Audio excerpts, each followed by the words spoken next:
Live. Thank you guys for being here. Let's watch Tucker Carlson and Brian Johnson. I have been watching this and I have some comments. Wish I was there for them. I had three little babies. I was trying to leave my religion. I was in a challenging relationship. So it just all packed into a tight, yeah. And that's when I was overeating every night to try to soothe my own. What were you eating, by the way? Well, we always had some sweets in the house. My partner had a sweet tooth. And so it was always, brownies or cookies or leftover cake so it was always like, just one bite and then led to a second bite. And then Okay, eat more protein. Eggs. I like eggs at night. Over easy eggs. Eat more fat. Bacon. Protein. Just get more protein and fat. Less carbs, less sugar, because the body gets addicted to sugars. And then carbs and grains, it gets allergic to them after decades. we'll work out really hard and work off all the calories. Did that work? It didn't. I failed every single night. And the only thing that gave me liberation is one night I was just desperate. I mean, I was so miserable. I hated myself. I felt so ashamed that I couldn't stop this terrible behavior. I said, "Evening, Brian, you're fired. You make my life miserable," because in the morning I would work out, I would eat a really great breakfast. All day I would be disciplined, great. And then nighttime would come, I would bathe the kids, get them to bed, tell them stories. And then that moment would come, like the brownies, just one bite of the brownies because all the pain. This is like the Mormon version. You know what I mean? You're not like going to the crack house. Oh, that's funny. A whole stable of hookers. Yeah. Eating the brownies. Yeah. And so I basically created a character of myself. And so I would say, all right, when I saw Evening Brian pull up and he'd give me all these really compelling reasons, like tonight's the last night, like tomorrow morning we'll work out extra hard. And I'd say, I'm sorry, that's not going to happen. So I fired him. So 5 p.m. to 10 p.m., I remove my ability to eat. Just like, no matter what, it doesn't matter what the occasion is, you cannot eat food. And so I started playing with my different characters of Brian, like Dad Brian, Work Brian, Evening Brian. And I found it. So we changed the time he's allowed to eat. And the window of when he was eating, he said no more eating during this window. And he was able to get over his sugar cravings. Sugar cravings are a real addiction, just like drugs. Very serious. Liberating that I'm not the behavior. I'm not the actual practice. I have a friend I have several friends that have ended up getting cancer because they have sugar cravings. They eat a ton of sugar. Had a tube coming out of his chest from his cancer treatment. So this is when I started doing Blueprint as well, of like, could I construct an algorithm that actually improved me? Because I spent all day building technology in my company, Braintree Venmo. You would write the code and the technology and improve it. And then you would improve it again and again, version 2, version 3, version 4. So all day, my technology got better. And every day, I got worse. And I couldn't fix my own problems. And it was such a weird juxtaposition where technology is improving radically and I'm getting worse. So it's like this difference. And I thought, this is wild that as a species, we're so focused on the improvement of our technology, and we are this self-destructive species in every regard. It's like, what is happening? Well, that's the question. That's the unanswered, the question that remains unanswered. And of course, every religion answers it very neatly. Yeah, religions say it's Satan, devils tempting you. That's not true. We're made in order to survive in a family and in a culture. We are created to survive in whatever condition we're born into, whatever weird religion we're born into, whatever weird condition. And so we get taken over by our culture and our religion. Part of us gets taken over. And then the way our parents raise us, especially age 1 to 3, well, age 0 to 3, the first 3 years are critical. The parent has to be extremely loving, always there, always consistent. My kids turned out great. I mean, they only missed, 2 questions on the SAT. And they're this, the nation's number one public university according to the Wall Street Journal. But we never, for 15 years, we never left them one night. They knew we were there for them. They knew we were going to provide everything they needed. Plenty of reading. I got them reading at age 3 or so. Read to them at age 2 and 3. Get them reading on their own. If you love the book you're reading, love Dr. Seuss. If you love the book, they're going to love books. That will, from then, they just go from book to book to book. Before you know it, they've read thousands of books, and they're little geniuses. That's how you do it. But you start with the first 3 years. Absolute love, absolute patience, endless play. Do not push them in any way. They get endless play as a child, up until really age, 5 or 8. Endless play with other kids, obviously. Whatever play they want to do. Pretend. Books. Relaxation. They must have relaxation and play. That's what kids need. And they need a parent that's there to protect them constantly. So a parent needs to stay home. And the parents, we didn't go on a vacation for 16? We didn't miss one day for 16 years. Not one night without someone being with them every hour of every day. To give them endless play, relaxation, guidance, consistency, education. And sensibly, I would say, and every religion always has. And it does strike me, if you're looking back into history, that this is the only period post-World War II, where you've had a society at scale that assumes that there's nothing beyond itself. Mm. And so that raises a lot of questions. But the first is, why did every previous generation assume there was a God, but we don't? Were they all insane? Or where did that come from? Mm-hmm. Well, gods came from myths, and the human version of gods changes from religion to religion. And from time to time, the Greeks had hundreds of gods. So the definition of God changes among humans over time and over cultures. So it's not the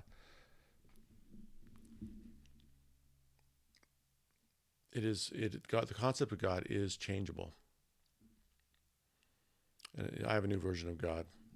Anyway, in my other videos. Let's get back to Tucker. If someone believes in God or not, or an afterlife or not, that's great. I personally think everyone come together on this. We already agree on don't die, all of us do. So whether we have a story about what happens in the afterlife, it doesn't really matter. What we do agree upon right now is none of us want to die right now, not in this moment. So let's just build upon what we agree upon. This guy is the biggest BGO in history. BGO, blinding glimpse of the obvious. Did you listen how profound he is? We all don't want to die right now in this moment. We don't want to die. We want to live. Okay. But he does have some good things to say. He does.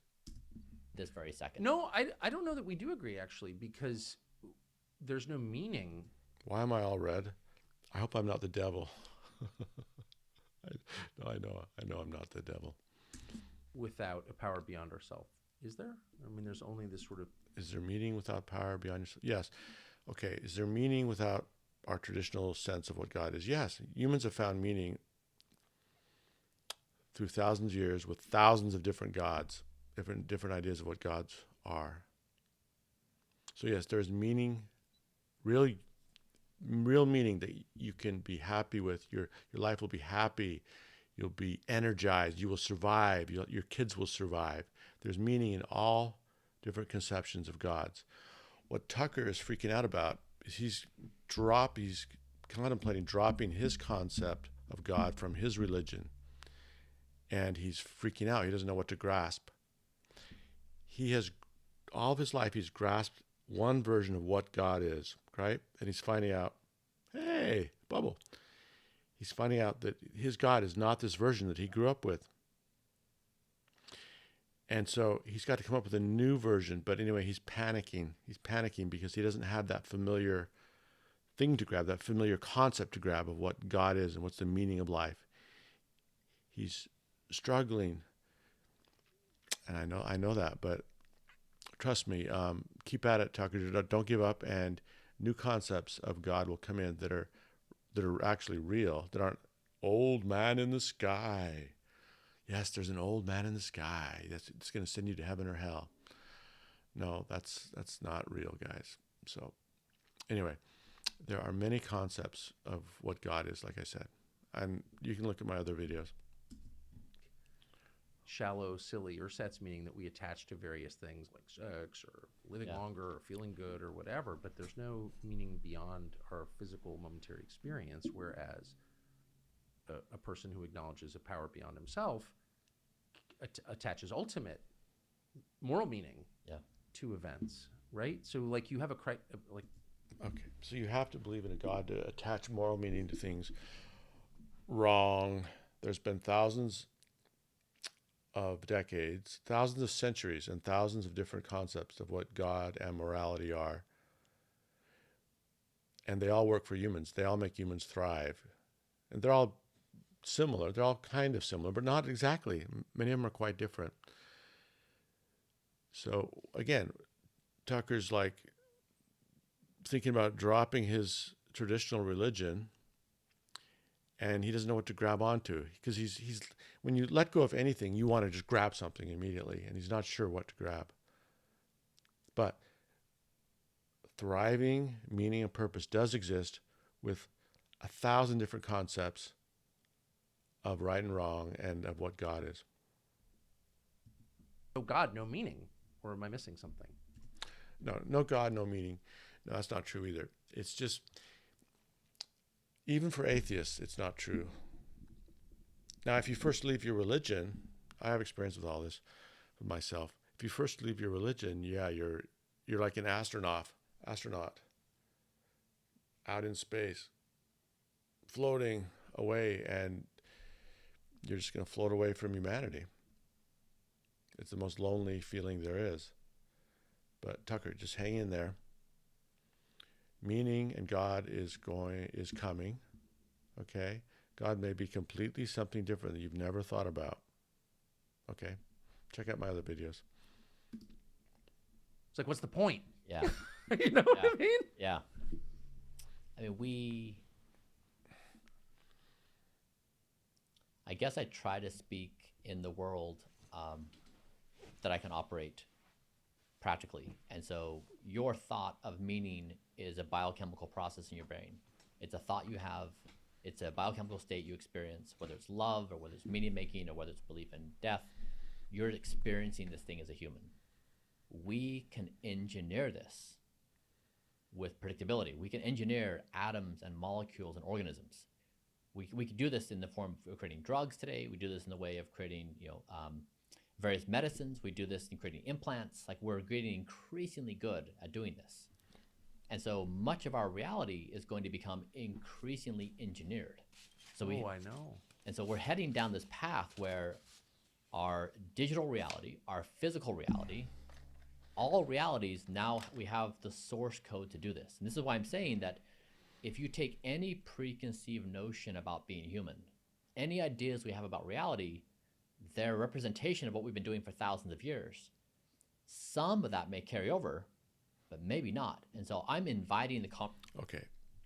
BGO, this guy, don't die. No, everyone wants to live.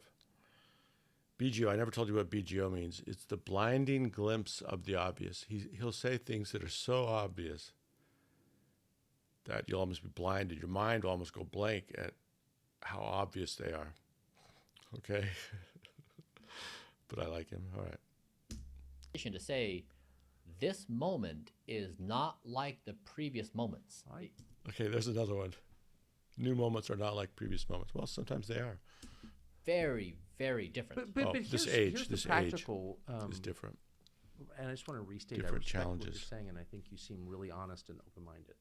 So this is in no way a slight. But the core problem, however, is that in a moment of technological change, really revolution, Yes. unimaginable, everything you said sounds right to me, you need a framework by which, or with the help of which, you make important practical decisions. We used to call them moral decisions. Yes. So if there's no acknowledged power beyond people, or only the power that we create through these machines and their giant data centers, then how can we say, if I feel like killing you Yeah.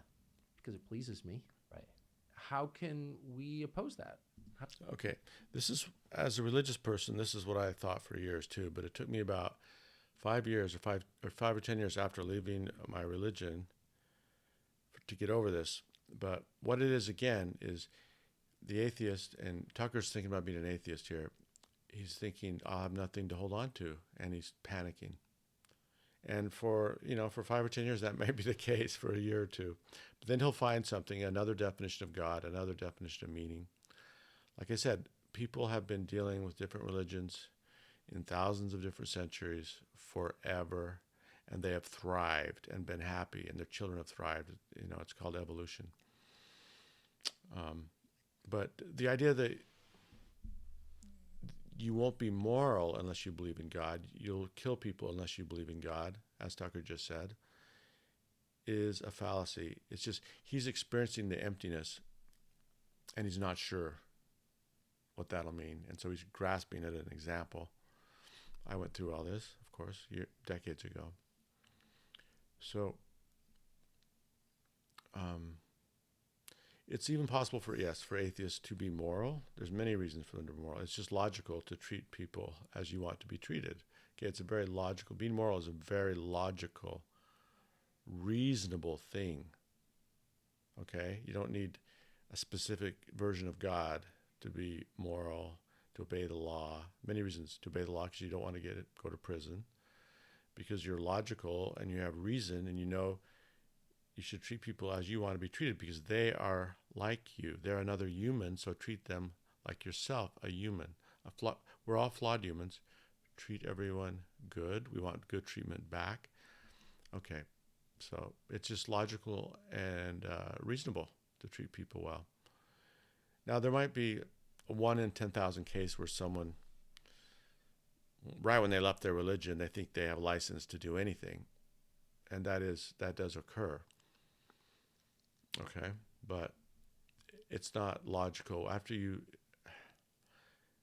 have left your religion for a while, you realize, and you find out real quick that you will not survive unless you treat people well, unless you are a moral person. You won't survive in this world. And it's just not logical, and it's destructive. And people like order and justice. If you like justice, which almost all of us, our biggest instinct is to enjoy justice, love justice. And so most people they know that justice is for everyone, not just themselves. So, all right, let's go back to Tucker. Gotta love Tucker. Say that's wrong. We can't actually say that's wrong. We can say it's inconvenient, or it's, detraction. Yes, you can say killing people is wrong. Even an atheist can. Come on. It's just his reason that he was given was God. And so now that that's gone or going, he's panicking. Or it's unhelpful, Yeah. but we can't say it's wrong. Yeah. How could we? Yep. Right? Because it's illogical. It doesn't work. It's against the law. And all of us, even if we're atheists, we have some concept of justice and even a concept of good energy and the good versus evil. We have some concept of karma. We have thousands of concepts that lead us to be moral. Even if you put aside your religion. I agree. So we've settled many of these questions today. Like, if you want to kill somebody and you actually do it, there's consequences. But why? It's the way we've resolved the moral and ethical question in our society. On what Tucker. basis? Agreed. But we've solved it somehow. We haven't solved it. We just, the government has said you can't kill people. Right. But by your own description, governments are going away. Clearly they are. I don't even think they really exist now. What are countries? It's meaningless, right? I agree. Of course. So some dude in a faraway city says, I can't do that. Well, says who? Yeah. So It doesn't have any meaning at all, except to the extent that you can punish me because you feel like it. But there's no way to say it is. A dude in a faraway country. Okay, a dictator of China, Chairman Ming, Chairman Z, and Putin. They kill people in pursuit of power and keeping their country successful. They're atheist. They justify it in their own mind that it's increasing, it's good, and it's increasing order. They have a different system. They live under the system that humans have had for millions of years, up until America. People lived under dictatorships and kings up until America, for the most part. I mean, there was some Greece action, but it wasn't full democracy.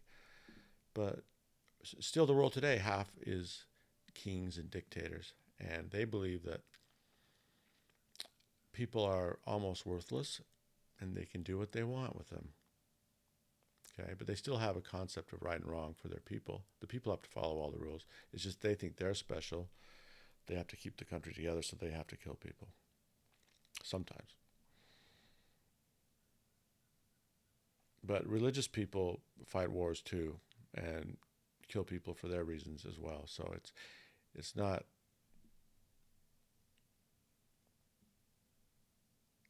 as easy as Tucker's thinking. Again, Tucker is changing his religion and he's panicking and doesn't know what to grab onto anymore.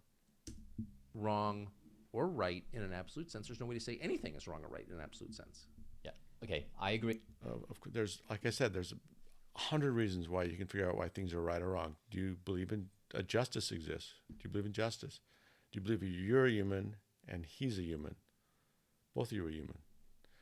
There's many reasons. You don't want to go to prison. There's many reasons. What you're saying is, what I'm hearing you say is the technological revolution or disruption opens up the space for these questions to be asked anew, even though we don't even know where it came from in the beginning. No, what I'm saying is we're going to have a lot more questions, practical questions about how to proceed that need to be answered now. Yes. And without any authority above ourselves, on what basis are we going to answer those questions? I see. Okay. This is what I am proposing. Well, the authority above us right now isn't talking to us. There isn't a God in heaven, an old man in heaven talking to us, sorry. So he's doing no good. That concept is doing no good for us. That just like when America was founded, Yes. it was this concept of, hey, the monarchy has been doing its thing for quite some time. Not great. We think we can do this really new, weird thing of democracy and vote people in. We have these two representative bodies.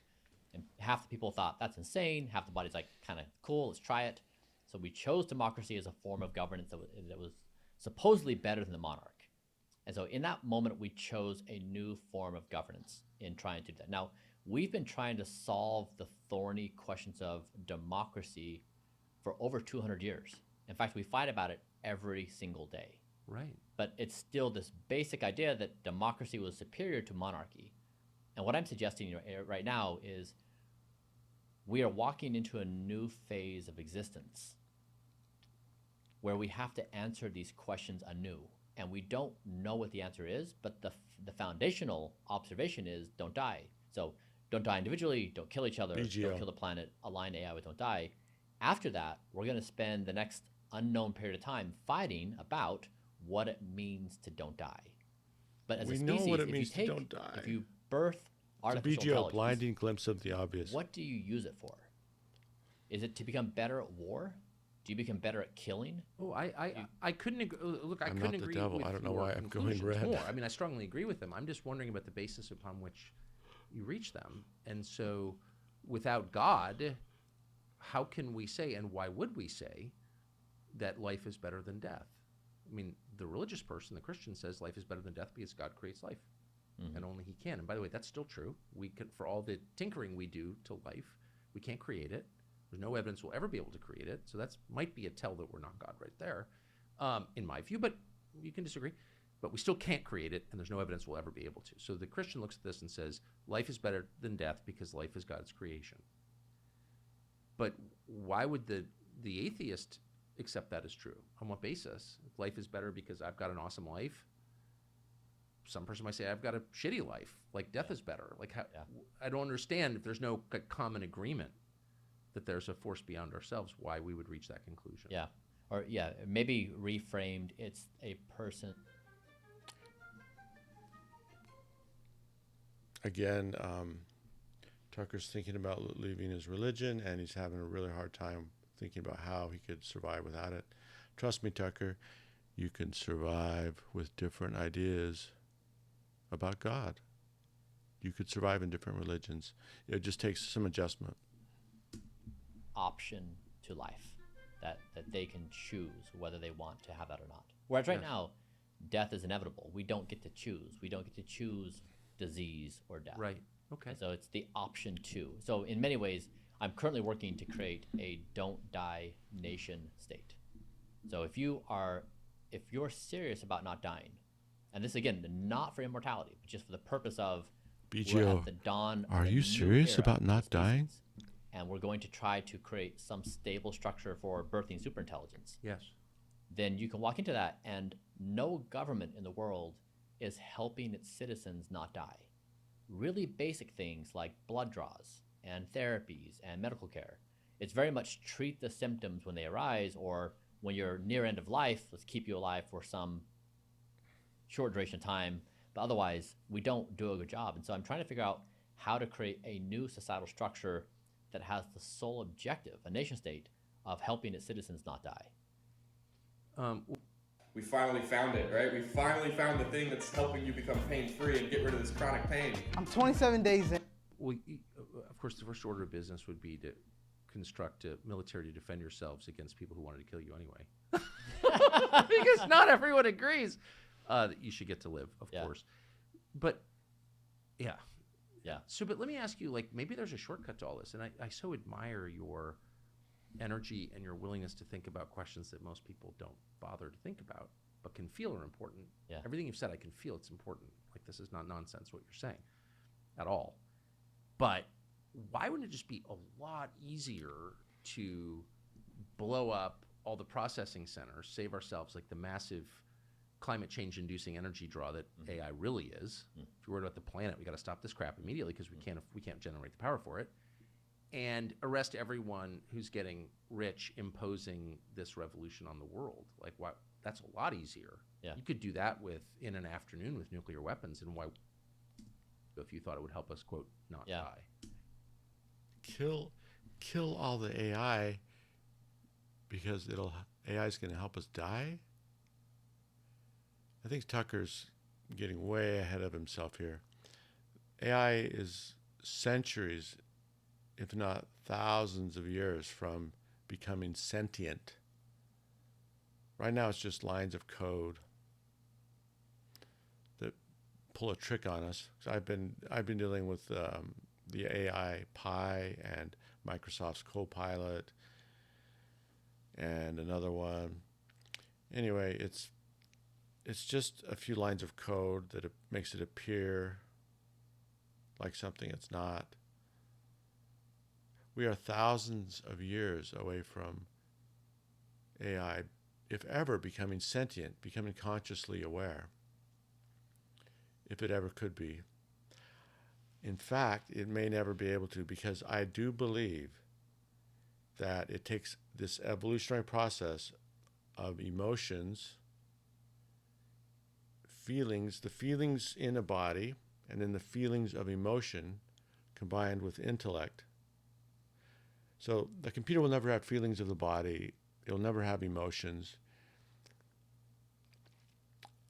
It will have intellect and memories, but it will not have, like I said, there's three parts, I believe, to conscious awareness, sentience.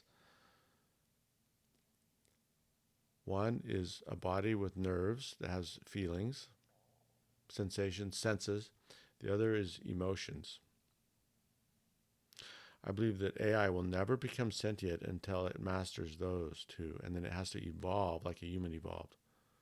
So that seems pretty apparent to cutting edge research.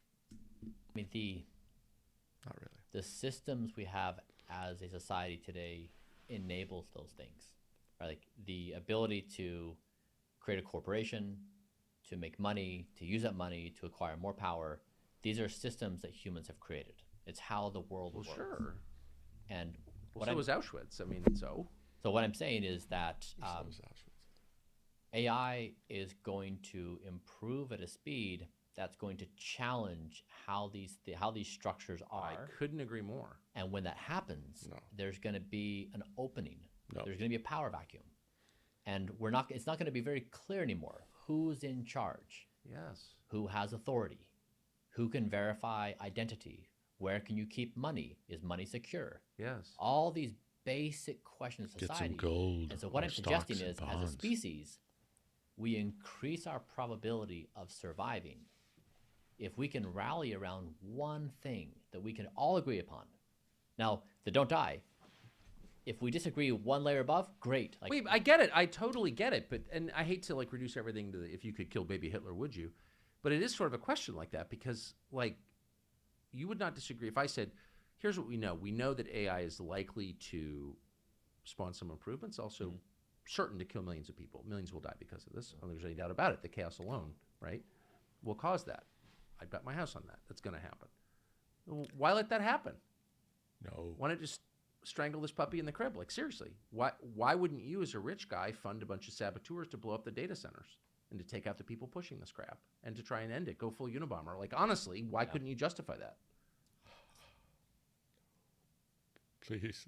Tucker. it would be a question: what path do you think creates a higher probability of survival? Do we think that technology, or do we think we humans are a better path? I mean, for example, I look at my own self-destructive behaviors and not trusting myself. Do we really think that we humans Good are point. trustworthy to chart a path Good where we point. survive ourselves? I don't know. I mean, it's of course hard to know. Potentially not, for sure. And I definitely don't trust myself, as noted. But I have a soul. And Yes, he is addicted to nicotine, those little gum things you put in your gum. machine doesn't. And so that gives me kind of an advantage, I would say a moral advantage over the machine. And therefore, Okay. I'm a preferable kind of an advantage, I would say. But I have a soul and a machine doesn't. And so that gives. Okay, the problem is with this. I'm sorry, guys, but the problem. I don't really know why I'm red, guys. It's dark in this room is probably why I'm red, but I'm not the devil, I promise. But a soul. There's no. Let's go over this again. There's no old man in heaven, God. There's God, but he's not an old man in heaven, okay? And he's not doing things on the planet. Never has done. There's not an old man in the sky, God. God is different than that, much different. Probably just like all the good that's evolution is creating is God, and the children to come. We're creating God with the children to come. Okay, what did Tucker just say? I gotta hear that again. I definitely don't trust myself, as noted. But I have a soul and a machine doesn't. And He has a soul and a machine doesn't. Well, I do love Tucker. There is no evidence of an old man in heaven. There's no evidence of heaven and hell, and there's no evidence of a soul. Okay. When we get, if a spike or a rock goes through, or a bullet goes through my skull, my personality and my morality can completely change. There's been many people that become totally different people with brain injuries. People have depression and all sorts of things. They become another person with a brain injury. Now, if you had a soul that was controlling your behavior and your thoughts, you would stay the same. Even with brain injuries, you would stay the same. But brain injuries prove to us that there is no soul, because they will completely change your morality and your personality, and every single thing about you can be changed with brain enhancements or brain injuries, and the soul has nothing to do with it.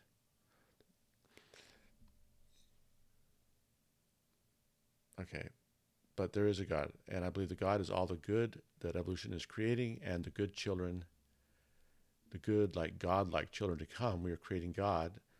I know that Brian said something like that earlier. He said, it's ironic. We thought God was creating us, but we are creating God.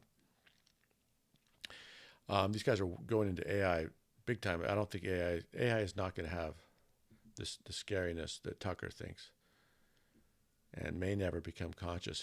He may never have to worry about that, And if it does, I believe it's thousands of years away, like I've already explained. So that gives me kind of an advantage, I would say a moral advantage over the machine, and therefore I'm a preferable father, for example, to my children than my iPad would be. Yeah. Because I have a soul and the iPad doesn't. And so, but again, but that's a theological distinction. Tucker, there's no soul, as you think of it, anyway. Maybe our children to come are our souls. It's a practical matter. Like, there's no way you can look into the camera and say AI is not likely to kill millions of people, because you know that it is. The effect of it will kill. No, it won't. For sure. The displacement that you described, the power vacuum you described, the chaos that you described correctly, you're predicting. That's all that's real, in my view. So millions will die because of that.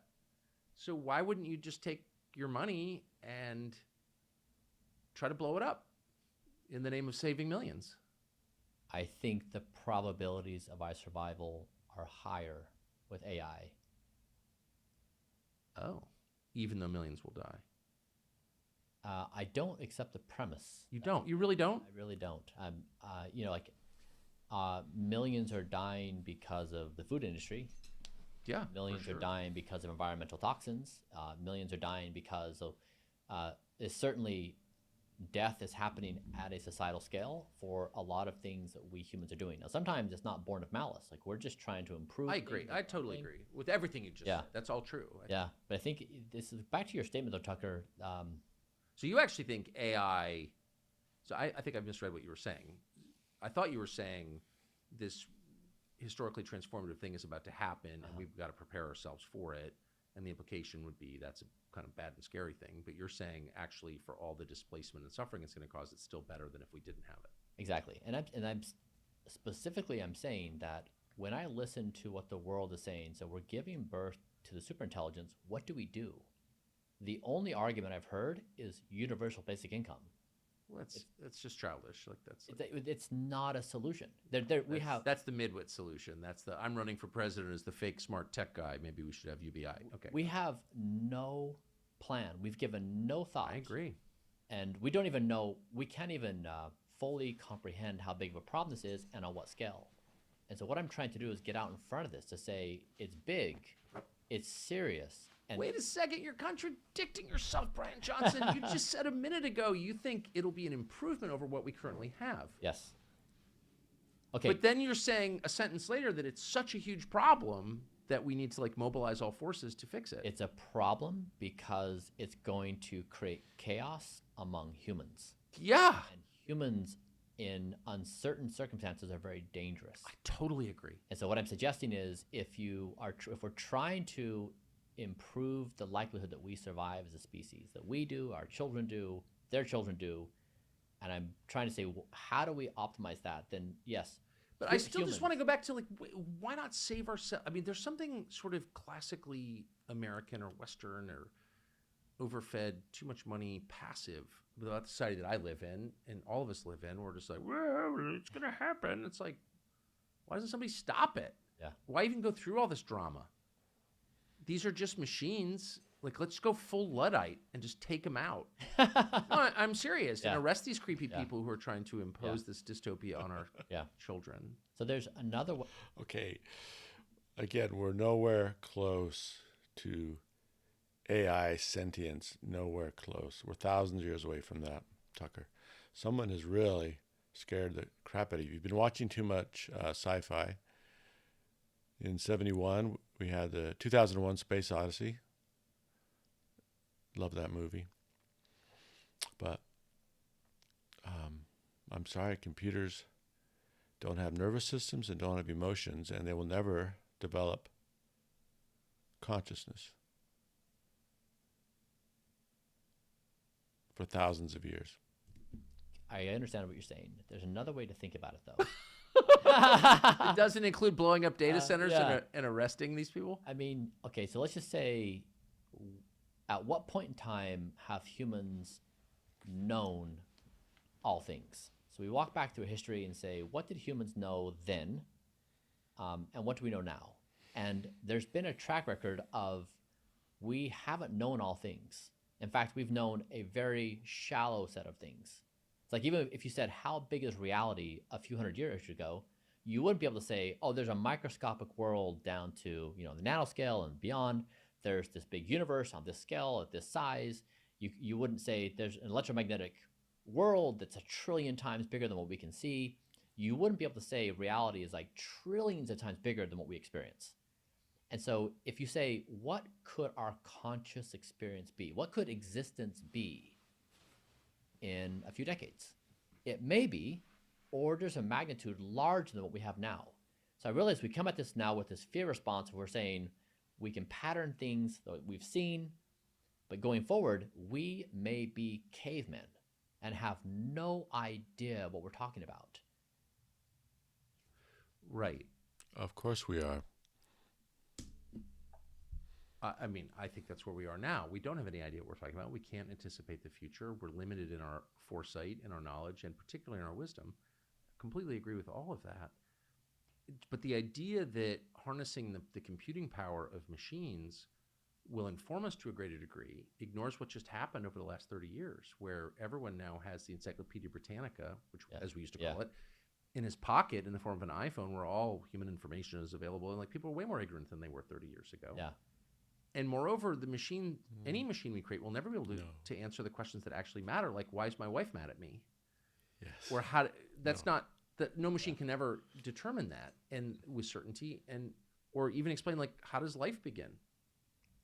So, right? Well, Can AI answer? Can AI tell me why my wife is mad at me? Yes. I mean, you yeah. Come on. You give it some time, and you're gonna get a readout of here's her hormone levels.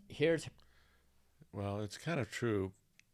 Pi, the AI, is giving me some good advice, very good advice, but it's not smart. It's just, it's read a bunch of books and it summarizes. That's all it does.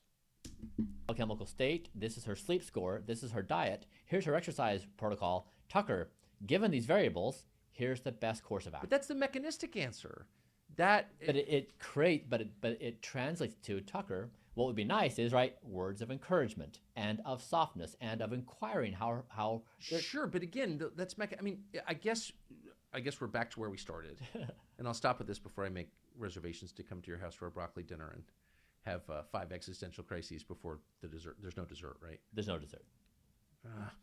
I'll come anyway. But anyway, the point is, this ignores an entire universe, which may be the most important universe, which is the spiritual universe. And every civilization that left any trace of itself has believed in that universe. Sure. But for the last 80 years, we haven't, and we're proceeding into the future on the basis of no belief in that. And it seems like it ignores, like questions of right and wrong, of sin and virtue, of redemption, like all of those totally missing. And that plays a role too. It's not just how much exercise did you get, how many hours did you sleep, what'd you eat. Sure. Feelings are not just the result of biochemical processes. They're the result of forces that exist outside of us. No, spiritual forces, unseen forces. I agree with you, and this may be the most spectacular spiritual existence in our history. Like this is absolutely, like, you and I have the same conscious experience of reality. We may have different ideas about reality, but we experience it in a very similar way. And what I'm suggesting is the promise of this time and point is we may be on the cusp of the most spectacular. When you have these woke revolutions, it requires all of us at some point to say, no, not going to do this. No. Existence in this part of the galaxy. We don't know that intelligent life lives anywhere in the galaxy. We can't find it. Maybe it does, maybe it doesn't. We're the only life we can see. And we're now giving birth to super intelligence. This moment may be the time to set aside our petty little things and say, really, it's us in this moment?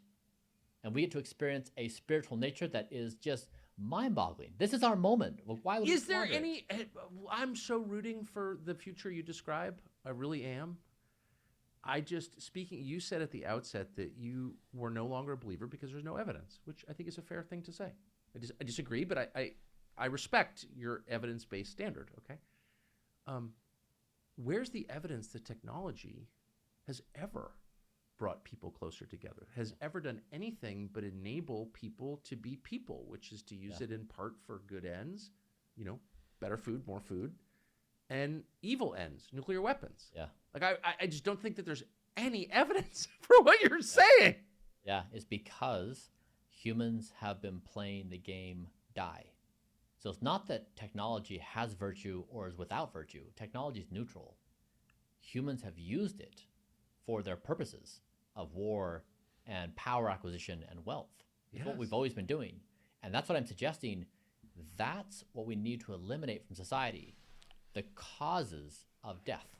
And that includes warfare. It includes fast food. It includes all the things we do to ourselves and to each other and the planet. But until we can account for why we do it to ourselves, we're probably not going to change it.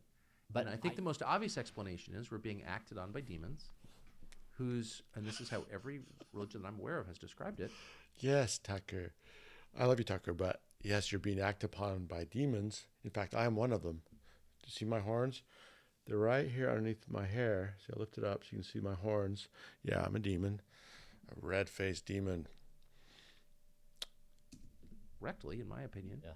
acted on by demons whose goal is to destroy and kill people, and they're counterbalanced by God. But They're what? I'm sorry, Tucker. I love you, but come on. whose goal is to destroy and kill people, and they're counterbalanced by God. But if you don't agree What? with that, Cannibals by God. then What? and they're counterbalanced by God.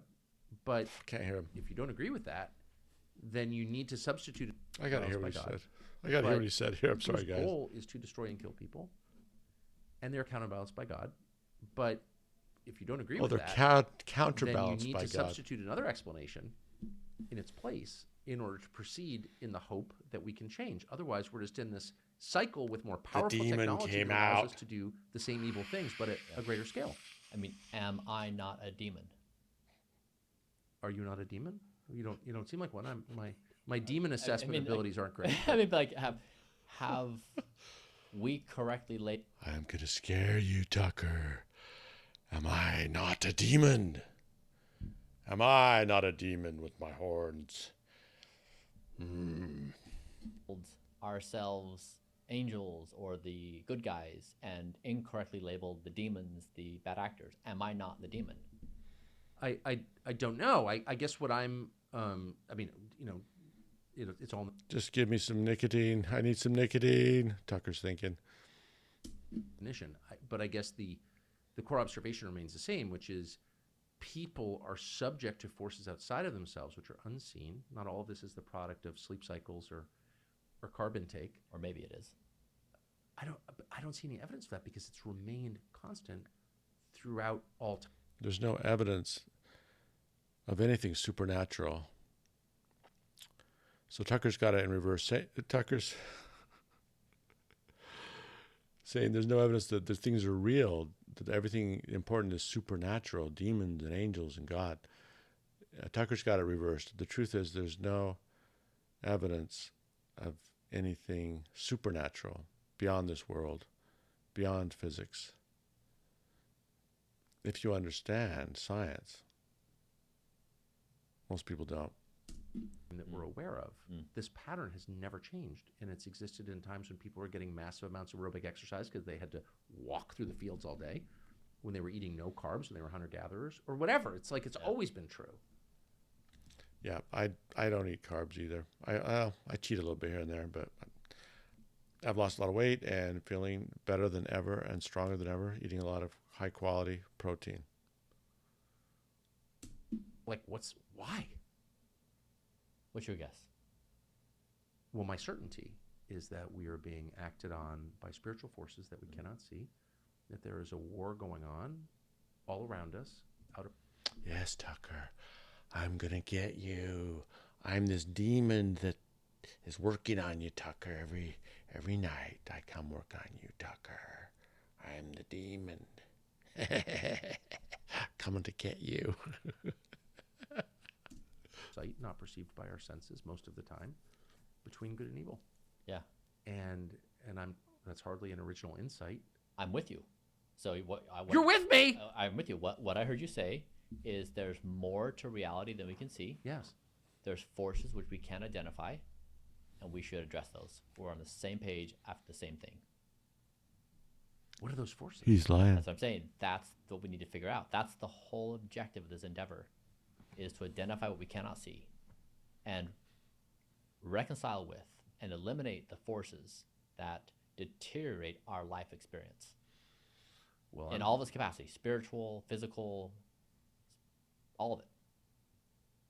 We're saying the same thing after the same objective. it's going to take me a day to process that. Okay, guys. Conscious awareness or sentience is the miracle. We have it. Computers will not, maybe never get it, maybe in thousands of years. Conscious awareness, sentience, is the miracle which we enjoy that make us, quote, God-like. All right. We're saying the same physical, all of it. We're saying the same thing after the same objective. it's going to take me a day to process that. It does. Brian Johnson, I will see you at dinner. Great. Thank you for that conversation. I really appreciated it. All right, I missed something back here. I had a comment here. Why? What's your guess? And it's existed in times when people were getting massive amounts of aerobic exercise because they had to walk through the fields all day. So, like, why? What's your guess? So, like, why? Gatherers or whatever. It's like it's always been true. So, like, why? What's why? What's your guess? Take a guess. Well, my certainty is that we are being acted on by spiritual forces that we cannot see, senses most of the time, between good and evil. Yeah. And that's hardly an original insight. There's more to reality than we can see. Yes. There's forces which we can't identify, and we should address those. We're on the same page after the same thing. Yes, it's an exciting time. There is much to discover on Earth and in physics and in psychology. What are those forces? Yeah, that's what I'm saying. That's what we need to figure out. That's the whole objective of this endeavor, is to identify what we cannot see and reconcile with and eliminate the forces that deteriorate our life experience Well, in all of its capacities, spiritual, physical, all of it. We're saying the same thing after the same objective. it's going to take me a day to process that. It does. Brian Johnson, I will see you at dinner. Great. Thank you for that conversation. I really appreciated it. Okay, thank you, Tucker.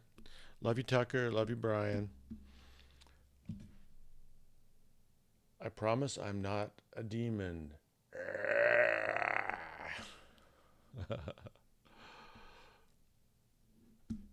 What did they write up here? Interesting debate. Religion? He's not ready to leave his religion, but he does think about it. Tucker. Love you, brother.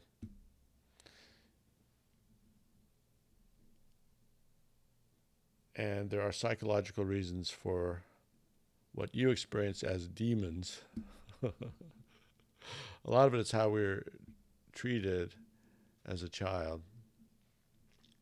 We were brainwashed and programmed at that point. So treat your children well. Endless play, endless relaxation, and love for your kids. All right. Thank you. And we'll talk to you next time.